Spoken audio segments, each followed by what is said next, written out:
Hi everyone, in this video I want to review this Zippo hip flask. I couldn't find any videos about it. It's made of stainless steel, 3 Oz, that's the capacity. Made by Zippo, which is a lighter brand.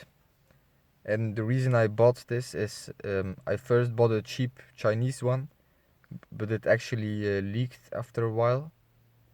So I found this one from Zippo, which is a trusted brand, and it seems like good quality.